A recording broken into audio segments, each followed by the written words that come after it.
بسم الله الرحمن الرحيم الحمد لله رب العالمين والعاقبة للمتقين والصلاة والسلام على خير خلق الله محمد بن عبد الله اللهم رب اشرح لي صدري ويسر لي أمري واحلل عقدة من لساني يفقه قولي.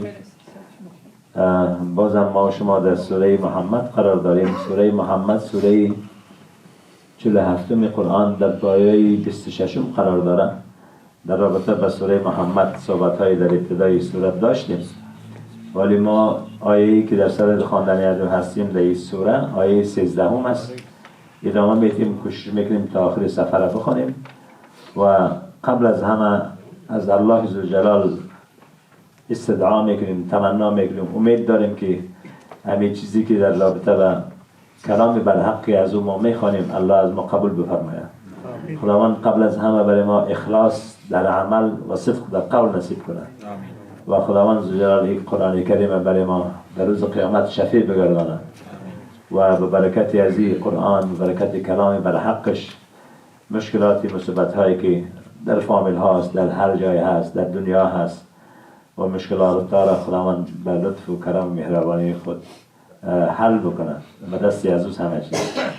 آیه‌ای که در صدد خواندنی از او هستیم و کأیم اعوذ بالله من الشیطان الرجیم و کأیم من قرية هي اشد قوة من قريتك التي اخرجتك اهلكناهم فلا ناصر لهم. در اینجا در آیه قبلی الله ذوالجلال دو گروه در رابطه با دو گروه صحبت کرد. ان الله يدخل الذين آمنوا وعملوا جنات تجري و شیوه عمل و نتیجه عمل که جنات تجری من تحت الانهار است برای مؤمنین و برای کسایی که کارهای شایسته و ایمان دارن و به کارهای شایسته انجام میدن، برای از اونا را بیان کرد و همچنان برای کفارم بیان کرد که کفارم گفت که والذین کفروا یتمتعون و یاکلون و کسایی که تمام کافر شدن انکار کردن در رابطه با کفر در هفته گذشته گپ زدیم، انکار کردن از پوشاندن حق ایمان و اونا بهره میبرن و میخورن، قسمی که چیز میخورن، قسمی که چارپایان میخورن. و نار مثوى لهم و نار آتش جایگاهشان است. و در رابطه با الذین کفروا یتمتعون و در رابطه با خوردن گفتم که یکی خوردن برای مصلحت است، یکی خوردن برای شهوت است و انسانای غیر مسلمان، غیر مؤمن به الله که ایمان ندارن، اونا به خاطر تنها چی میخورن؟ به خاطر شهوت میخورن. شهوت میخورن و کسایی که به خاطر ای هستی و به خاطر آخرت زندگی به خاطر مصلحت میخورن. یعنی مصلحت هم در دنیا و هم آخرت. در دنیا به خاطر عزیز که او میخوره که تا یکی انرژی بگیرن، کار کنن، زحمت بکشن و در پلی از او عبادت کنن، خدا را بپرسته، این مصلحت است. و اما کسی که به خاطر شهوت میخوره او از دو حالت خالی نیست که این قرآن کریم را بیان میکنه. والذین که کسانی که در دنیا میخورن مینوشن کما تأکل الانعام، قسمی که انعام میخوره. یعنی انسانی که یک انسان کافر است که مسلمان است، مسلمان به خاطر تزود میخوره، یعنی به خاطر افزایش صحت و جسمش تا اینکه در زندگیش در این دنیا از استفاده کنه و در آخرتش که عبادت است. ولی که کافر است دو حالت داره. حالشون کافر به خاطر از این میخوره که اقتدارش میخواد که کار کنه و زندگیش و مصلحتش بونه، هر جا عاقل هم هست، شک نیست. ولی اقتدار دیگرشون تنها هم مقامشان خوردن است، دیگه کلام هدفی در آخرت نداره، فقط میخواد. از این خاطر جالب است که من مثلا با بزرگواریتان مرا ببخشید، نگاه وقت بعضی غیر مسلمانان را که موجود میبینیم اولین بهترین گپشان در رابطه با خوردن است. شما متوجه شدید؟ دیگه چیزا گپ نمیزنن. من بسیار متوجه شدم. حیران میمونم میگم والا اگر یک آدم قطعی ملاقات کردی، صحبت کردی، در یک جای چکر رفتی، میتونه والا چیزای خوبی بود که ما رفتیم، مثلا در جای مناظر خوب دیدیم، خواهرم شاید بگن مثلا کارهای ایتو کردیم، خوب کردیم، ما شما به دیگر دیدیم، دیگر احترام کردیم، این کارهای خیر کردیم، در جای نمیگه، فقط شروع میکنن فقط میگه غذاست. ما شما با اینا در جای کار یا دیگه جا همراهشان هستیم، نه فقط دم و غذا میدیم، ولی بسیار غذای خوب داشت دیگه چیز نمیگه. این قرآن کریم بعد از 14 سال ما میخوانیم میره چک بیان میکنه والله اعلم. و یاکلون کما تاکل الانعام والنار مثوى لهم. فهمیدین؟ میگه من کان همته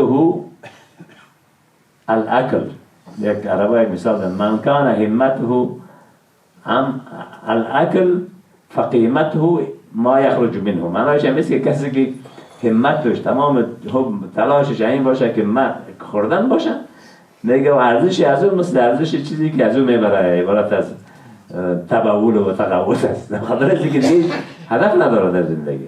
خب به هر حال الله ما شما را نگاه کنه. و نار مثوى لهم، نار آتش دوزخ، مثوى لهم یعنی مثوى جایشان میگن، یعنی جایگاهشان است. الله عز وجل آیه بعدی میفرمه و کأی من قرية هي اشد قوة من قريتك التي اخرجتك.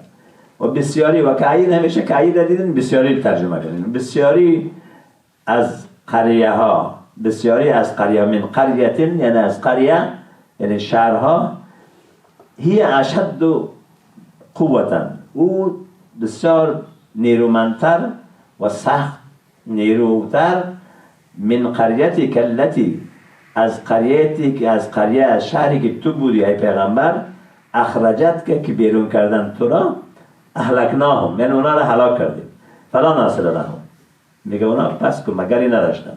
و که ای من قریت، من قریه یعنی من قریه از قریه، یعنی پس قریه خودش یک جنس است، نکن است، تمام قرآن شامل میشه. و که ای یعنی بسیاری از قریه ها معنی ترجمه میشه، ولیکن قریه جمعش چی است؟ قرا است، قرا. و که ای و بسیاری از قریه یعنی قریه هایی که یعنی شهرهایی که فیه اشد قوة بسیار نیرومندتر قویتر از قریه از شهری که تو بودی، قریه کلتی در شهری که تو بودی اخرجت کرد، اما قریه تو رو بیرون کرد، همین قوم قریه، اهلکناهم اونا رو هلاک کردیم، فلا ناصر لهم پس اونا چی است؟ ناصر لهم که مگری نداشتن. در این آیت گفته میشه والله اعلم بعد از چیز است، بعد از رسول صلی الله علیه و سلم وقتی که در غار ثور رفتن از مکه میبر آمدن، در بالای بلندی اشاره به سوی مکه کردن که انتی احب البلاد الیه، انتی احب البلاد الیه، تو محبوب ترین شهر در من هستی. پیغمبر میگه، ولی خطاب برای کی میکنه؟ برای مکه. احب ولو انی ما اخرجت لما خرجت، اگه تو ما بیرون کردن نمیشدم، یعنی مکه مرا بیرون نمیکردن، من بیرون نمیشدم.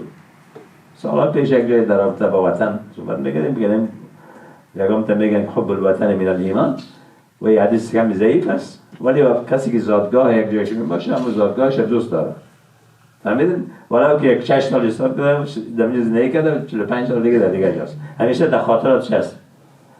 و این آیت میگه وقت نازل شد والله اعلم.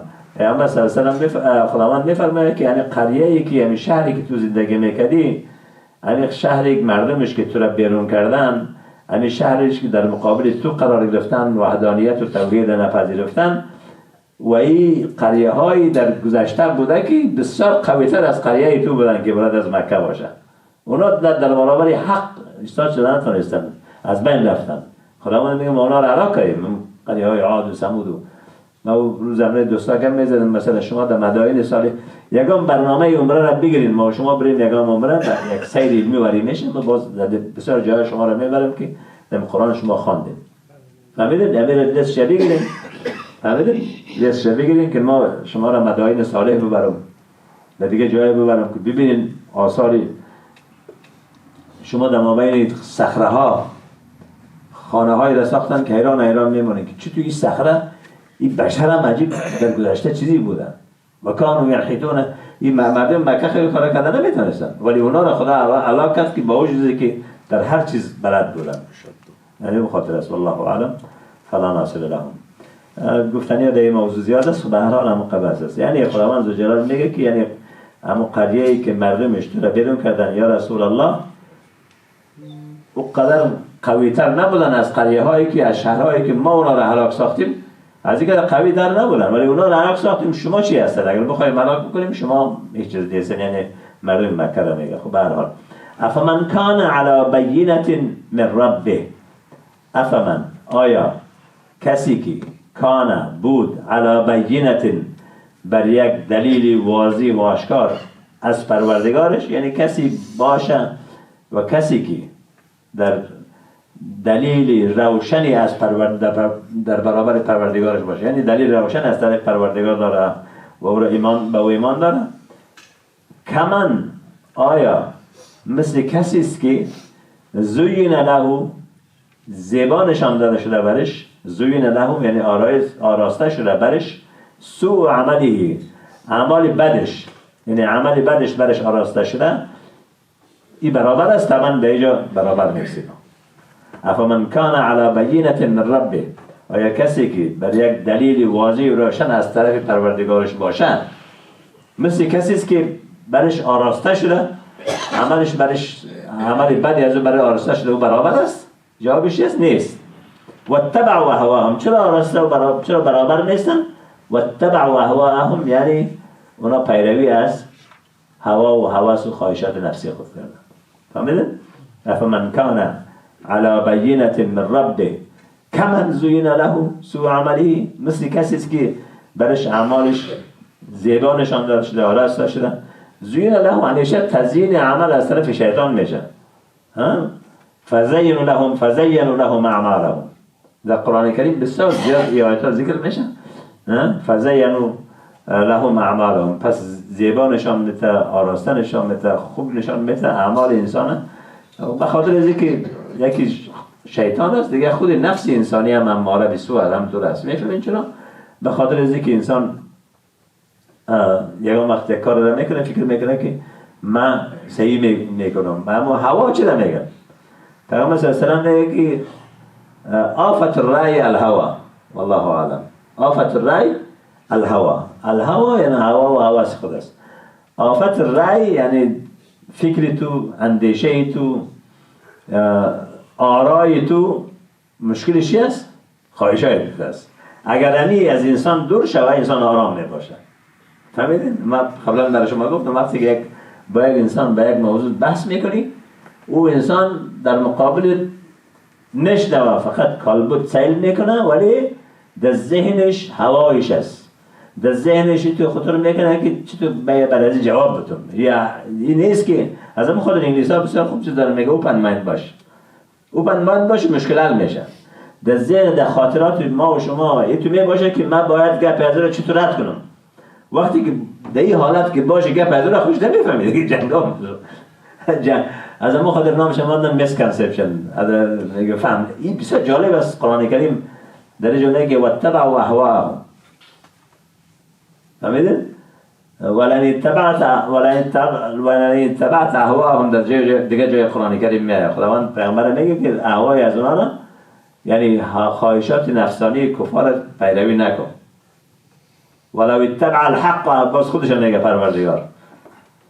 ولا تتبع اهواهم، پیغمبر میگه باز خودش میگه الله عز وجل ولو اتبع الحق اهواهم لفسدت.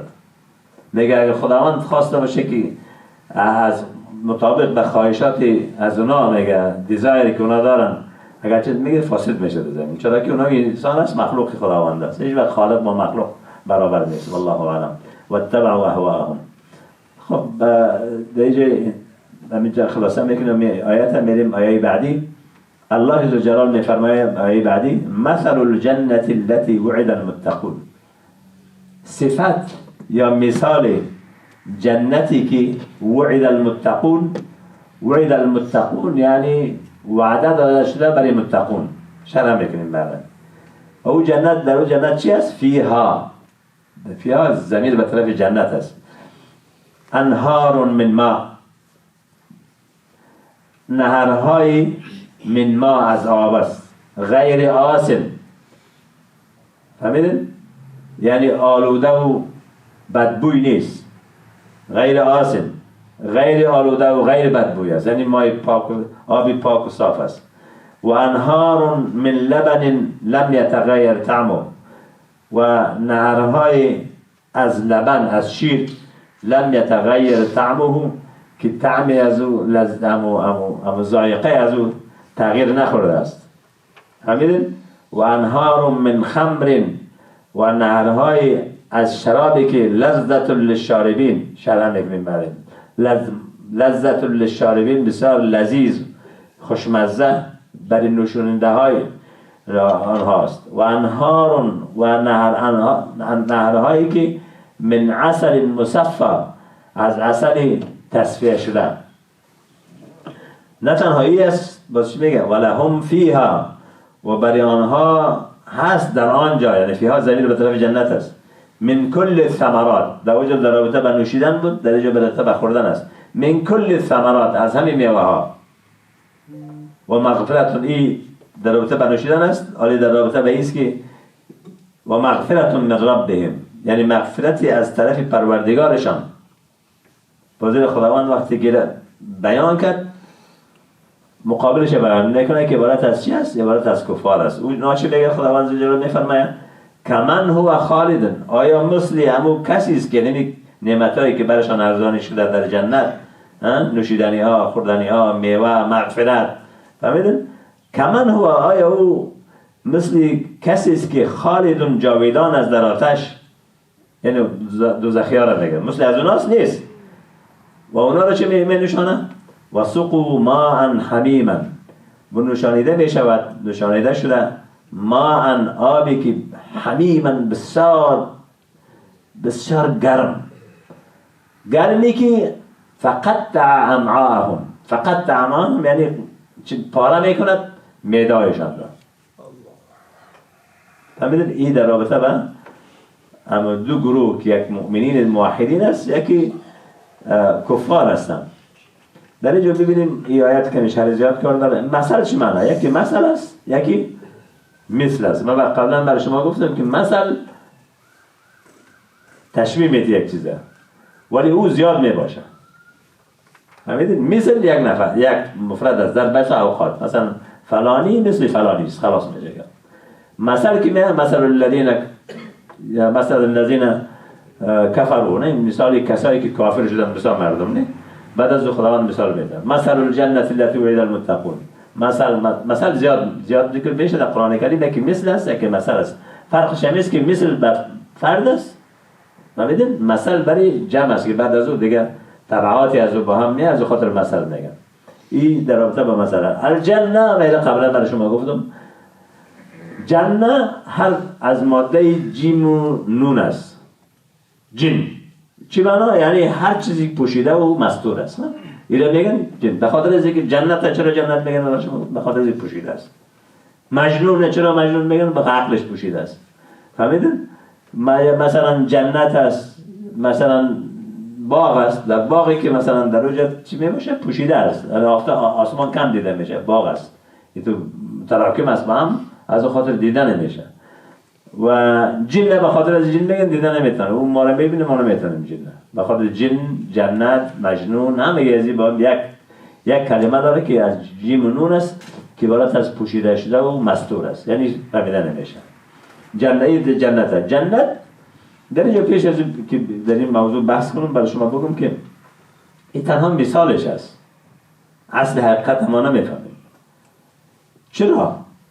به خاطر اینکه که خداوند ذوالجلال میخواد برای بشر که همین چیزا رو دوست داره در زندگی، که باغ و همین کسایی که خداوند ما شما را حفظ کنه، کسایی که طبعا هر کسی که وضعش خوب باشه خدا بهتر بسازه وضعش، مثلا همیشه میخواد که یک جایی بسیار باغ باشه و سریع تپه باشه و خوشش میاد. طبیعت هست بشر، و چون که طبیعت بشر است، خداوند ذوالجلال این مثال میاره برای ما و شما، میگه که اینیت یک جای از جنت، اما ضرور است که اون جایی که تو فکر کردی او باشه، ولی از او کده به مراتب بالاست. همین خبر پیغمبر صلی الله علیه و آله ما لا عین رأت ولا اذن سمعت ولا خطر علی قلب بشر، یعنی نعمت‌های جنت به حد بزرگ است که نه چشم دیده اوره، نه گوش شنیده، خود در قلبت هم خطور نکرده، یعنی از او کده بهتر و به مراتب بالاتر است که ما شما اولا نمیتونیم تصورش، حتی تصورش در ذهن ما بیاریم که چه قسم یک جای است. متأیره به خاطر تقریبی چی است؟ تقریب معناست، یعنی معنا را خداوند برای ما شما قریب میسازه، نزدیک میسازه. و او جنتی که در این دنیا است، فهمیدین؟ یکم وقت لند سلایدینگ میره در آخر، ولی جنتی که در آخرت هست او کی است؟ او الله ذوالجلال است که برای ابدی هست. و من داری همه ما شما نصیب کنی یا الله. بنده گناهکار و بیچاره تو هستی. مثل الجنه و در که جنت دنیا احتمال از داره که یا خودش میمونه جنت میمانه یا جنت میره و خودش میمانه برای چند وقت دست و پای زده بالاخره میره و از دنیا. اما جنت آخرت جنت ابدی و دائمی هست. مثل الجنة التي وعد المتقون. وعد المتقون وعده داده شده برای متقون. یکی وعده بشر است، یکی وعده خداوند است. ان وعد الله حق. حق معنیش چی بود؟ میگیم که یک چیزی که ثابت و بدون تغییر او را حق میگن. و وعده خداوند حق است. و وعده ما و شما حق باید از همون خاطر ما و شما چون که ضعیف هستیم خداوند میگه که اوفوا بالعهد ان العهد. وعده که ما به کسی میکنیم نمیتونیم مورد به انجام برسانیم. گاهی علتهای زیاد پیدا میشن. اگر یک آدم به قصد بخواه که یک وعدهش وفا کنه و مشکلش است که یا یکی مترش خدا را خسته تکرار میکنه یا اپایمنت داشته باشه یا ایمرجنسی باشه یا ایتونی باشه یک حالی میشه که نمیتونی. ولی خداوند وعدهش است حق است. در هیچ بدون کلام لا یتغیر است. همین وعده پس وعده داده شده برای متقون. متقون چه معنا؟ متقون تقوا. متقون از تقوا. تقوا را میگه که آن چیزی که بین خودت و بین گناه یک حائل ایجاد میکنی، پرده ایجاد میکنی، او را میگن تقوا است. فهمیدید؟ خداوند زوجلاله داره واتقوا الله میگه، در اینجا واتقوا النار. فرقش چی است؟ واتقوا النار التي واتقوا النار میگه. پس اگر ترجمه کنید که واتقوا النار از آتش بترسید، واتقوا الله از الله بترسید. فهمیدید؟ واتقوا النار یعنی نار آرمی از آرمی خداوند است، یعنی لشکری از لشکران الله است. باید بترسیم. چرا؟ سبب میشه که مورد داخل نار نشیم. واتقوا النار میگن. اگر شما ترجمه کنین که واتقوا النار از آتش بترسین، این معنا کمی ضعیف است. واتقوا النار یعنی بین خودت و میان خودت و آتش یک پرده ایجاد کن. چطور پرده ایجاد کنم؟ به خاطر کاری نکنم که من سبب داخل شدن به آتش شوم. فهمیدین؟ به هر حال این تقوا مثل که در جای ما و شما در افغانستان میگن طب وقایوی، به خاطر از این خود وقایه میکنی، این خود نگاه میکنی. خب به هر حال درجه عالی داره الله عزوجل همین جنتی که برای متقین وعده شده بیان میکنه. فیها در این جنت چی است؟ انهار من ماء. فقط اینی را در ذهنتان بانی که ما لا عین رأت ولا اذن سمعت ولا خطر علی قلب بشر. فهمیدید؟ فیها انهار من ماء. از آب شروع کرده. چرا؟ آب بسیار در زندگی انسان مهم است. غذا میشه که یک چاره بکنی. اگه بسیار در مرحله مخمسه قرار گرفت آرام میخوری خلاص میشه. نه درخت میخوری میشه. ولی بدون آب نمیشه. از خاطر آب در اول میارن. و تمام مشکلات بشری فعلا در وقتا که میبینیم آب است. به خاطر از اینکه آب خداوند در آیات دیگه ما شما خواندیم در سوره انبیاء فکر میکنم و جعلنا من الماء كل شيء حی. میگه از آب همه چیز ما زنده نگاه کردیم. همه چیز، هر چیزی که میبینی دیگه آب بسیار مهم است. از خاطر او آبم آب غیر آسین است. غیر آسین یعنی بدون گنده و بدون گندگی و بدون بدبویی. شک زیباست. آب نعمت‌های از نعمت‌های خداوند است. فهمیدین؟ و پیغمبر صلی الله علیه و آله از خاطر میگن که بهترین صدقه آب است. از اون خاطر کوشش میکنه که کسایی که کار خیر میکنن همیشه در آب تلاش میکنن. آب مایه حیات است که ما شما آیات‌های زیاد در آیات خواندیم، در وقت شرح کردیم. ورد فیها انهار من ماء غیر آسن. انهار چه معنی؟ انهار ما شما دریا جمع نهر است. ما شما دریا میگیم ولی دریا نیست. معنای اصلی انهار همی حرکت کردن نمیگن. نهر ینهر و اما السیل فلا تنهر. او در راه حرکت میکنه، اون دریا میگن ولی نامش با مسما هست. دریا در ذهن ما وقتی که دریا میگیم ما شما در ذهن ما آب میاد، نه همون کانال. کانال نمیگن، همون حرکتی که جران میکنه ولی نهر میگن. نهر یک آب پشت سر هم میاد کده میره داخل. خب این نهر است. انهار این به خاطر اینکه انسان به هر مرحله‌ای که از بالا زندگی داشته باشه از آب استغنا کردن نمیتونه. فهمیدین؟ از دریا، از نهر استغنا کردن نمیتونه. این نعمتهای خداوند درشون برده اینجا نعمتهای اهل جنت است. و انهار من لبن لم یتغیر طعمه. این ترجمه کردیم انهار یعنی نهرهای از شیر. شاید در شهر شما تو بگرده که نهری از شیر، نهری از آب، تا بورینگ میشه. این در دنیاست برای توست. در اوجه تو نیست. مالا عین رد ولا اذن سمع. و در حالی که خودی همین لبن شیر یک چی نعمتی بزرگه. من بین فرث و دم لبن خالصا للشاربین. سبحان الخالق. یک دست یعنی به خودش باید انسان ایمان داره به الله. دیگه شیر است از ما بین زرداب من لبن من بین فرث، از ما بین زرداب، از ما بین پارو، از ما بین خون یک چیز سفید خداوند بیرون میکنه. دو آیت میفرماید و او را ما شما میخوریم و او را به خاطر تو هم نکرده، او را به خاطر اولادش کرده. و او را ما شما میخوریم به خاطر از اینکه برای همون حیوانی که تولد میشه بوز و گوسفند و شتر و گاو به خاطر از او خداوند برابر کرده. اینجا چی میگه؟ من بین فرث لبن خالصا سائغا للشاربین. سبحان الخالق. یک کمی تدبر بکنیم ما شما. من بین فی انهار من ماء و انهار من لبن لم یتغیر طعمه. به خاطر از اینکه دست بشر وجود نداره که طعمش تغییر بخوره. کدام میکروبی بیاید و بعد از چند روز خراب شد. یا اینکه آب در یک جای بار خراب میشه این تو نیست. ولی در اوجه دست بشر وجود نداره. فهمیدین؟ در اوجه خالق یکتاست. لمن الملک اليوم لله الواحد القهار. به دست بشر نیست. چون که به دست بشر نیست دیگه اوجه فرق میکنه با این دنیا. و انهار من خمر لذت للشاربین. و نهرهای از خمر یعنی از شراب، لذت بسیار لذت آور، لذت بخش برای نوشنده آن است. فهمیدین؟ خمر من گفتم اون روز یک صحبت نکردیم با دوستان. خمر چی معنا؟ خمر ما خامر العقل. میگن ما خامر العقل. خمر اون چیزی که عقل نپوشند. عربا همون خانم هایی که در پیش رویشان چادر من دادن و راشی میگن خمار. مثلا شرابخانه را که شراب میدن خمار میگن. خبرید؟ دیگه خمر چی است؟ معنیش چیست که خمر او که میپوشاند، او رو پوشانده. خبرید؟ خمر. و به خاطر از اینکه او رو میپوشانه باز دیوانه میشه، مجنون میشه. به خاطر اینکه عقلش از بین میره. خب به هر حال خمر لذت للشاربین. لذت للشاربین ما شما یه وقت گفتیم لا فیها غول ولا هم عنها ينزفون. یادتون یادم میاد که ما اینجا خواندیم لا فیها غول. همه شرابی که در اونجا الله تهیه کرده برای بشر، برای مسلمان و مؤمن، لا فیها غول. چیز نمی عقل خود از دست نمیتی. خوشت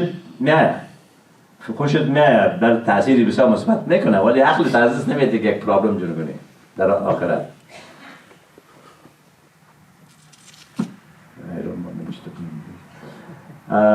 لا فيها غول ولا هم عنها ينزفون.